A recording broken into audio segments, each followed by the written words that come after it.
Hey fam, welcome back.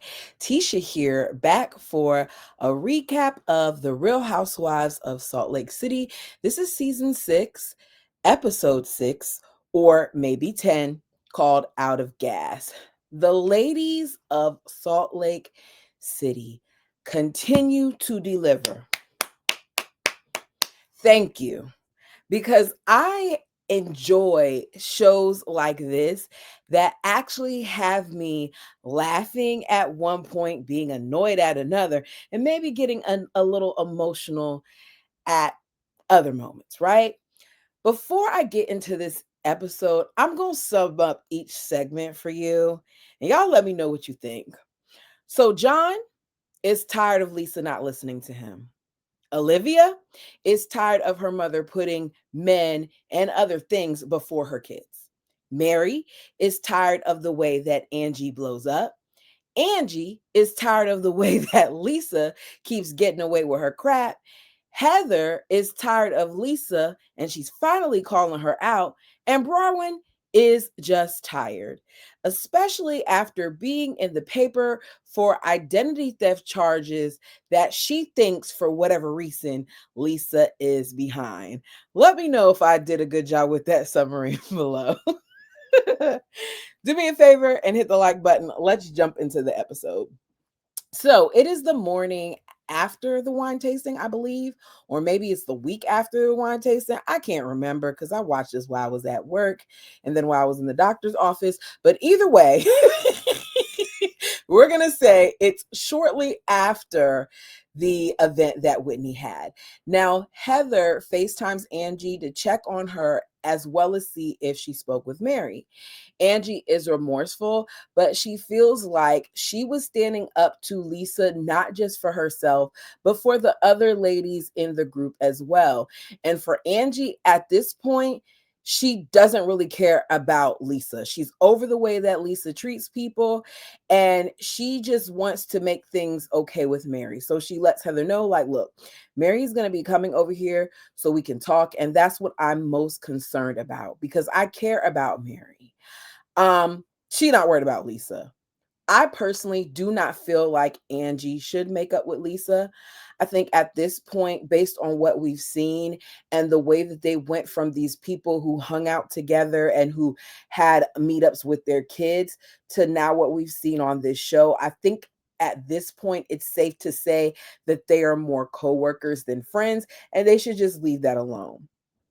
I think that Angie and Mary make me smile because Angie has managed to bring out a side to Mary that I never thought that we would see. And I feel like in watching them, it's clear that those two really do love and care about each other and bring out the best in one another. That is a true friendship. That friendship appears to me to be more than just about cameras. So Angie lets Heather know, because I'm going on a tangent. She hopes uh that Mary can remember what it is that she loves about Angie. And Heather thinks they're going to be okay. And she's like, one thing that she appreciates about Angie is that she is taking accountability.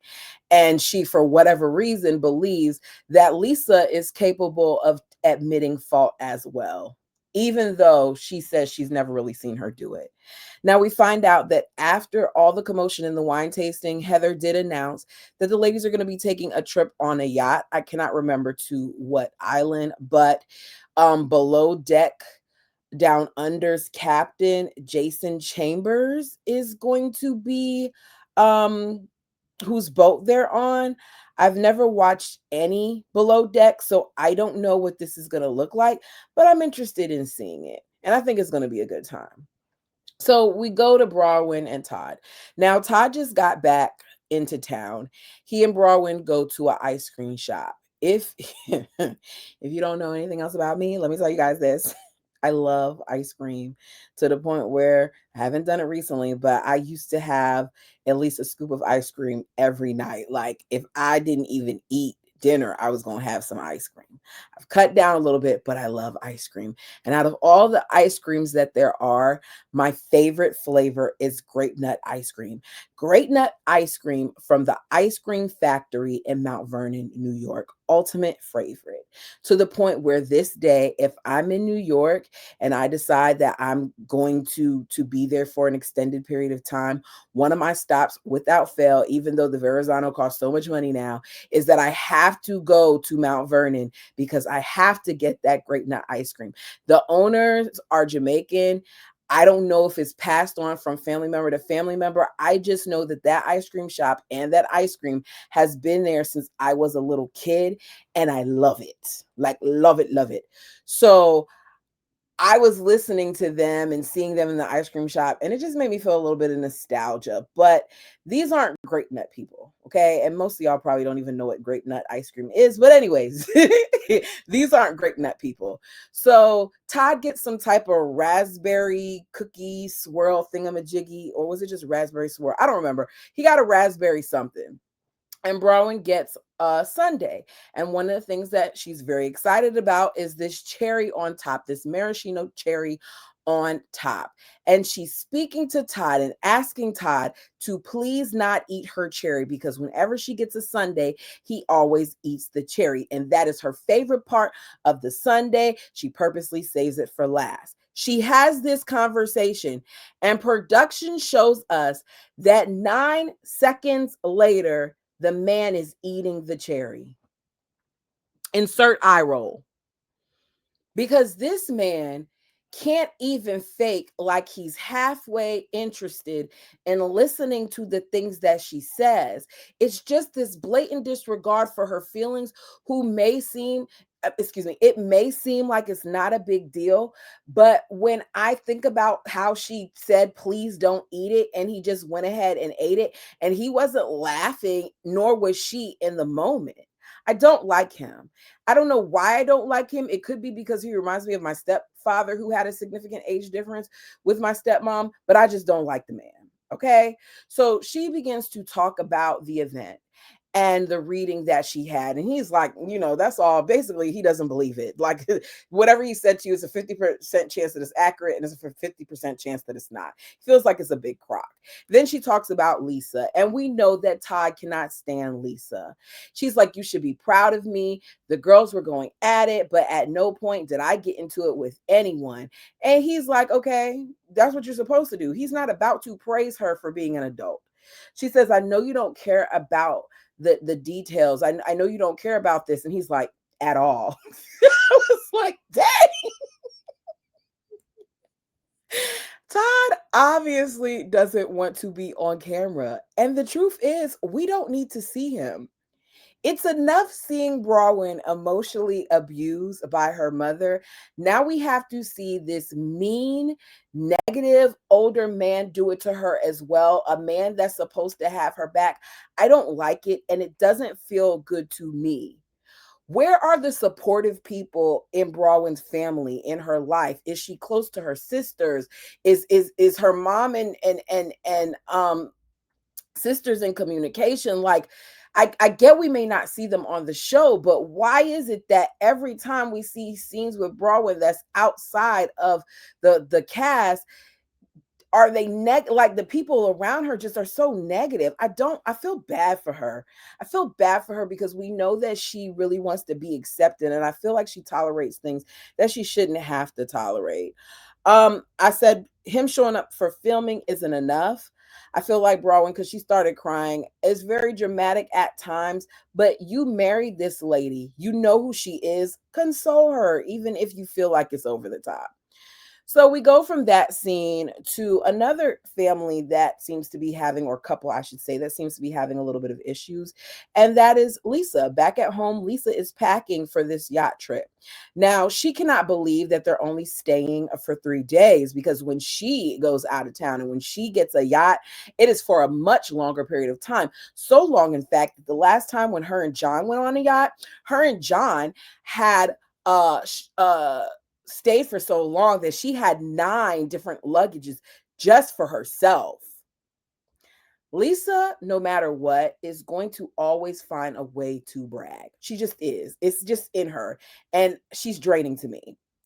She tells John what the reader had told her at the event, which is that they are struggling with communication, that there's this communication problem in their marriage. In this scene, within a matter of seconds, Lisa proves that statement to be true because John is beginning to speak and he doesn't even get two words out as Lisa interrupts him, cuts him off, and speaks over him. I think part of the reason might be because she didn't know what he was going to say in front of those cameras, but I also think that it's because this is how she shows up. Lisa needs to go back, sit down, and watch certain scenes and how she interacts with people. Watch the show, Lisa. Because you do this not just to him, but you do this to others all the time. So you sitting there talking about how, even though you're this bulldog of a person, even though you're so stoic and all these other things, but treat you with glass, it went over my head because I don't feel like you are what you're saying that you are. I feel like sometimes you are sensitive, but you use those tears to skirt out of things. I don't know if it's a genuine emotion, but that could just be my opinion. You guys tell me yours. So John says we are on the same page because I don't think that you want to hear what I have to say. Whenever I speak, you already have it in your brain, in your head, that you're right, which means she is not listening. She is just listening to respond. Lisa has to control the narrative at all times. And watching Lisa and even this conversation with John is exhausting because John looks drained. But I also feel like John, she's probably been this way for your whole marriage. Or did she suppress it for a little bit and then come out like this? Now, Lisa admits that she could do a little bit better of a job listening to him, but she adds that this just isn't on her, that it's not one-sided. And I do agree. I feel like it's the both of them. She says she does so much that she just feels like John doesn't see. That the problem is that they have a problem separating business, and she does all these things at home and all these things in business, and she just thinks that John takes her for granted. And I think, Lisa, that you take your husband for granted as well, because there are a lot of men who will not put up with your crap. She says she gets frustrated and she gets overwhelmed. And when she gets like that, she goes to her car and she cries. And then what she does is she calls her father and she vents to him. I think John would listen to her. I wonder why exactly she calls her father. Is it because you want to speak without being interrupted? Or is it because you feel like this is someone that's on your side? Or is it because you want someone to feel sorry for you? Because I feel like a lot of times Lisa wants someone to feel sorry for her. But you guys tell me what you think. So John is over it. He says, everything you do is perfect. You're right. It's just me. When I heard him say that, I was like, okay, there's trouble here. I keep going back to that first scene with the two of them in that vehicle. Part of me wonders if they're even really together right now, or if they are just going through the motions of being together. But something's off about the two of them. I don't know what it is. I'm not speculating. It just feels like something's off. So let's talk about this scene with Mary and Angie. So Mary shows up at Angie's, and this conversation went surprisingly well, even though Mary came in there with a little bit of a chip on her shoulder to begin with. She had a little bit of an attitude because Mary walks in and Angie tries to embrace her, and she's like, we're not doing the hug thing. And then she's like, well, I'm surprised you came to the door. Normally, I have to let myself in. Normally, you don't come to the door. And Angie is approaching Mary just trying to bring peace. She's kind of walking on eggshells. She's trying hard to make sure that Mary understands that she is apologetic. She tried to find Mary's favorite drink. She found the brand, but she couldn't find the sugar-free one. So she's like, Mary, I found your drink, but it's not the diet one. It's not the sugar-free one. And Mary looks at it and she looks at the back of it. She's like, Angie, no, Angie, this is equal to like 7 cups of sugar. You shouldn't be having this either.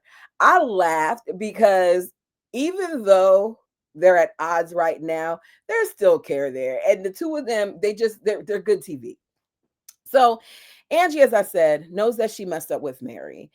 Mary's like, look, I'm supposed to be your sister. Angie says you are. Mary says, find another one. No, I'm not. I said, wait. Mary is brutal because I don't think Angie was going crazy. Angie had some valid points. As I said last episode, I just didn't like her delivery, but Angie wasn't as bad to Mary as she was, you know, I just don't feel like what she said to Mary was that bad. I think Angie was valid in feeling like y'all are all buddying up to Lisa, even though she's doing all these things. And I think Mary was right in saying that she wasn't buddying up to her, because just because she's choosing to let things go, you don't really see Mary filming on one with Lisa. You don't see them hanging out outside of the show. So that very much so is an associate and coworker dynamic. Anyways, so Angie's like, I know you were trying to help me. It's hard for me to allow someone to bully me and not to respond. This is like the bully on the playground. And Mary interrupts and says that the one that you're becoming. I personally do not think that she's becoming a bully. But Mary is right in saying that Angie is taking on a lot of the characteristics, or like she's acting like Lisa, because the going after people and the coming at them and the talking over them is very much so something that Lisa does. I think it's something that when Angie gets upset, that the both of them have in common. Now, Mary can't understand why Angie is letting Lisa get under her skin like this. She says the Angie that she knows is kind and sweet and patient, and she's not somebody who is mean and who throws tantrums. Mary says, how are you going to allow someone to get you so mad to the point where it affects our friendship? I was standing in front of you, Angie, and you were not listening to me. And that's a problem. You get so caught up into something that's not important. And then it's like I don't even exist. I think Mary's feelings were hurt in that moment because Mary thought she would be capable of calming her down. Like Angie says, Mary is sensitive. She knows it.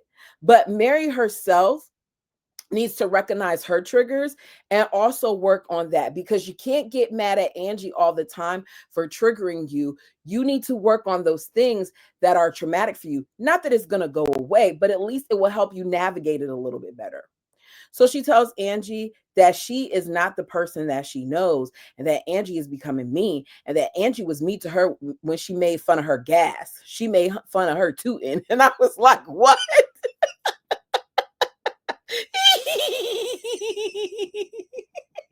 I don't know how. She said the F word, y'all. I do not like to say, I'll say it once. I don't like to say farting. I just don't. We weren't allowed to say it as kids, and it's kind of resonated. I'm not a fan of that word. But that's what they kept talking about, right? The toots, right? I don't know how Angie managed to keep a straight face while she said this. So apparently, Mary and I think it was Broadwin were at Angie's home, and Mary was saying that, her stomach was a little upset, like she had some gas or something. So she says that one moment, and she felt like Angie was being mean because she kept on bringing it up, saying like when they went to go sit down, like, don't sit beside her because she has gas, or complaining about, that and whatever else. And Mary's like, I don't complain about you when you have gas. I don't talk about your toots and say that your toots stink. And I don't eat processed foods and stuff like that. So my toots don't even stink. Let me tell you something. My mother is a vegan, and them veggies can be lethal.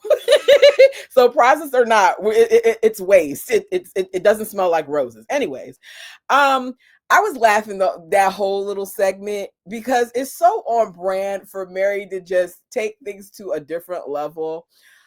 Production pans to Angie's dog, because at one point she says that it wasn't even her tooting, it was the dog. And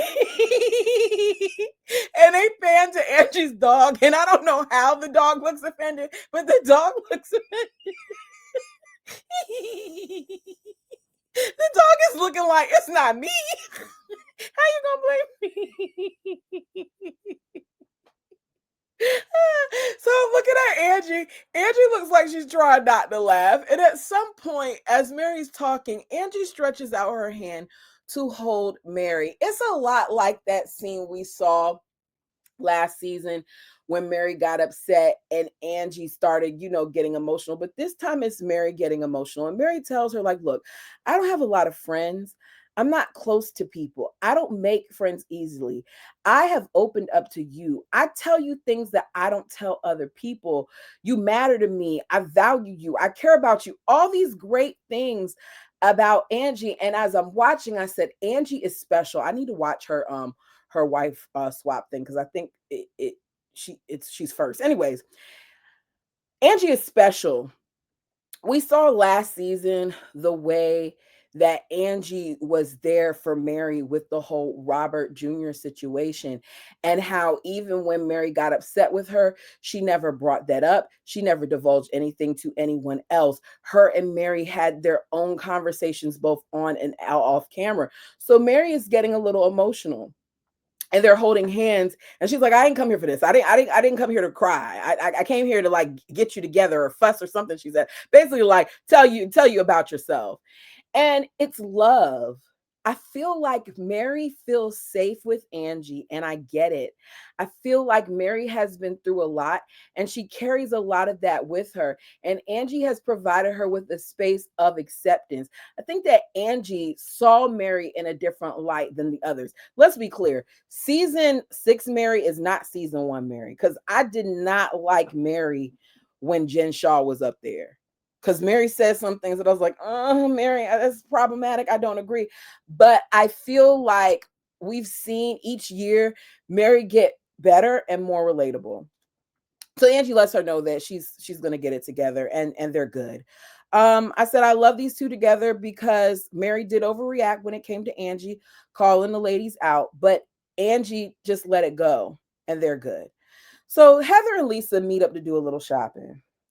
What happened that Heather has went from barely saying anything to now looking like she's about to come after Lisa? Now, Lisa is talking about this whole yacht trip and how she wants glam on the yacht. And Heather tells her that you can't have glam, but maybe Whitney can do your makeup. Um, when I heard them talking, I'm just so glad I don't wear makeup. Some of the prettiest people are addicted to wearing makeup. So I'm just going to continue to stay as far away from it as possible. I think I had my face and it wasn't even completely made up. I did my eyebrows, I got some lashes, um, and a lip one time. No, I'm lying. Twice, because I did it for a wedding. But both times it was the same thing. I've never had like a full face of foundation and all of that. And one of my friends is a makeup artist on the side, and she's phenomenal. If you're in the Woodbridge area and you need her information, let me know. But it's just not something I do. Like I don't, my skin is very sensitive. I touch my face a lot. I just don't want to have to deal with it. I barely put on mascara. But yeah, anyways, so the subject of Angie coming on the trip comes up, and Lisa's like, yeah, because this is, Angie's first yacht experience. Like, she's never been on a yacht. It's yet another dig. I hate that Lisa does this. Um, and I don't think there's anything wrong with her not being on a yacht. She has a $4 million home. Maybe she'd rather spend the money on her home than on renting a yacht for a couple of days to go on the water. It's just not that deep. This is a lady that who goes to Greece, it seems like every single year with her dad. And I'm sure they stay there for an extended period of time. She's not worried about yachts. She has other things going on. So Lisa says that she's sick of her attacks. And Heather points out that she doesn't agree, that she noticed that Angie was upset and she was crying. And Lisa's like, crying about what? Because she's a mean itch. Put a B in front of it. Now, to my surprise, Heather responds, if she's a mean one, you're a mean itch too. Everything that you complain about her doing, to you, you're doing it right back. I said, thank you, Heather. Lisa never sees her role, just that she is the victim. Now, Lisa is sick of Angie. She is sick of Angie digging in um to her life and finding out things about her, when we know that Lisa digs too. So Heather asks, who is the soup man? And Lisa says, I don't know. The soup man. I didn't say the soup man. I said the soup man. So she's like, who is that? So she's like, I don't know. She said I cheated on my husband. So I'm like, I don't know. Why don't you worry about your soup man? Admitting that she made it up. I wonder how many other things Lisa has made up. Lisa can't believe that Heather's calling her out. She gets upset. She sounds like she's about to cry, especially because um she feels like she's not in the wrong because Angie spoke badly about her kids' business. Lisa is not going to let that go. So Heather basically says, this is why no one rides for you. especially because at some point you burned all of us. Like, you're a risky friend. I agree. I just want to know why now. So Heather kind of advises Lisa that she's going to have to either clear this up or kind of change some of her ways, or it's just going to continue to be a problem. Now Lisa is wondering if she should even go on the trip, because if Heather is talking to her like this, what the others going to do?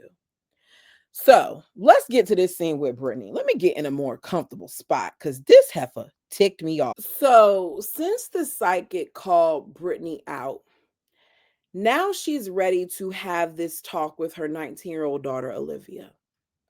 Brittany is making me dislike her more and more. I do not like when people weaponize their tears and make moments about them. Even after this conversation, I really don't feel like she gets just how much she's hurt her kids.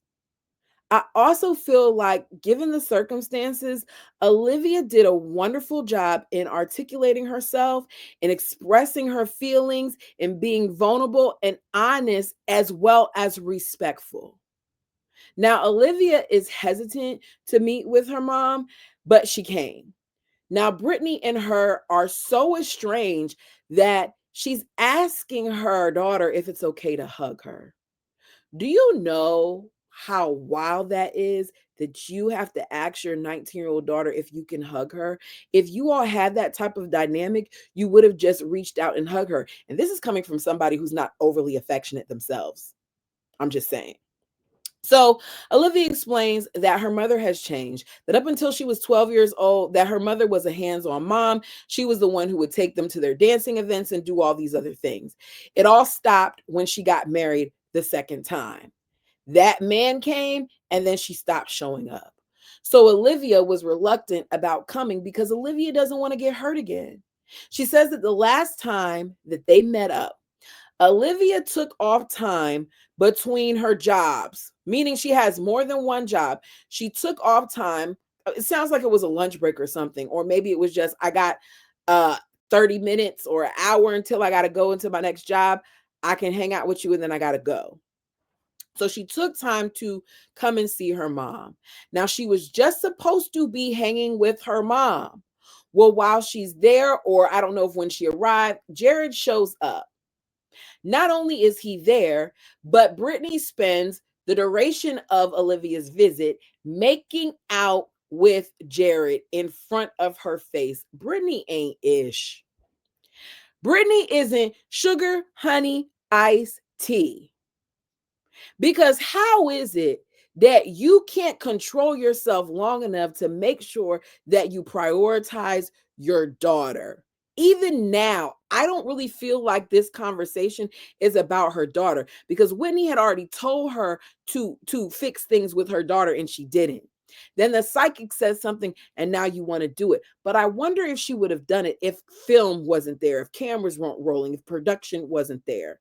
I kind of feel like this is content for the show, but y'all tell me down below. I could be wrong. It's just, it doesn't seem like it was really registering her. I don't feel like, even though she apologized, that she was as apologetic as she should have been. I wrote in my notes, if she was worried about her daughter, she would have done this off camera. I don't like intentionally crappy parents. Her being a Mormon does not excuse her neglecting her child. And I say that because a lot of what's being said or was said was that they're Mormon, and as being Mormons, that their priority at certain points are the men. The men is how, as Mormons, you get into the celestial kingdom. And I just feel like that's bogus. Sorry if I'm offending anyone for that being your belief system. I don't agree with it. That's my opinion. It's okay. There are people, I have friends who are atheists, and guess what? We're still friends, even though, I believe in God and Jesus. It's just what it is. So Olivia feels like something is always going to come before them. That she tried to see things from her mom's perspective, but she cannot imagine moving the way that her mother has, nor can I. This has got to be really hard for Olivia.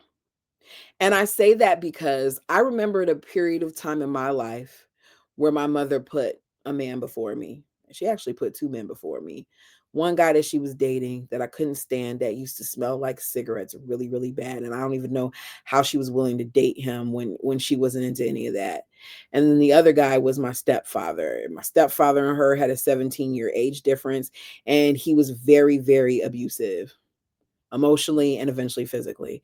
And I couldn't understand how she stayed in that situation as long as she did. With that being said, when she finally did remove herself from it, it took a lot of time for us to repair it. It's not something that you ever get over, and I think that that's the problem that Brittany is making. She thinks that her daughter is going to get over this, and she's making excuses saying that the kids weren't around and that she doesn't know how to make up for the lost time. You can't make up for it. You have to create new memories and work through it and learn who your daughter is, like the intuitive told you, and learn who your daughter is like Whitney told you, and learn who your daughter is like Olivia herself told you. Also, get some therapy. It will be your friend. So she keeps apologizing. Olivia's apprehensive. I guess we'll see what comes of them. So Heather decides to meet up with Meredith, who lets us know that she had a rough day. She chipped her tooth, she hit her toe, and even though her toe is purple or blue or whatever color she says, she's still walking around in heels. Meredith, I don't understand, honey. I don't. So she's really there to talk about Lisa. She wants to know why Meredith was able to let her off so easily, especially after Angie let her know that Lisa tried to pull some crap again. Now she says, Lisa was really apologetic. She apologized for all of the things that she did. Let me remind you of some of those things because I went back and watched that clip. In earlier seasons, she called Lisa a whore. She talked about her dumb effing family that poses. And she said that she cheated on her husband, that one of the reasons why they don't own a home is because her husband changes jobs every 5 minutes. She called her a hater and a whore that banged half of New York. And she forgave her for all of that. Now, this makes no sense to me. And as I was listening to it, it reminded me of just how bad things got with Lisa and Meredith. And it makes me wonder how Meredith was able to eventually let go of this, because Meredith holds on to grudges for far less things. And I would be done with Lisa after some of those comments. She would be put in the friend of the show box. Now, she told Meredith about her shopping trip and Lisa, and how Lisa won't acknowledge that she did anything wrong. And Heather is trying to convince Meredith that she feels like Angie was telling the truth, because Lisa has a pattern of coming after people. And we see some of the clips. And after all that her very good friend said about her, as I just said earlier, Meredith is not buying it, because Angie has told some lies too, like accusing Heather of Barbie scissor kicks with Jen Shaw. I'm sorry. It's just like the way Angie pulled some of these comments out of nowhere.